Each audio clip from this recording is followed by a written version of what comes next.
అయ్యా, జాతకాలు ఇవ్వండి. ఇది నా పెద్ద కుమారుడు రామచంద్ర జాతకం.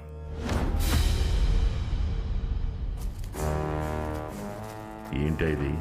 నెత్తాడు సార్. ఈ ఒక్క చేప రొయ్యలతో కలిసి లండన్ వెళ్ళిందంటే మొత్తం కన్సైన్మెంట్ రిటర్న్ అవుతుంది. ఆ తర్వాత ఎండు చేపలు అమ్ముకోవాల్సిందే. అప్పుడు ఇంకా రైతు బజార్లో కూర్చొని నువ్వే అమ్మాలి. తోలుడు చేస్తా. అనయ్య, మన సంఘం నుంచి చిన్నయ్య కమిటీ మెంబర్లు వచ్చారు.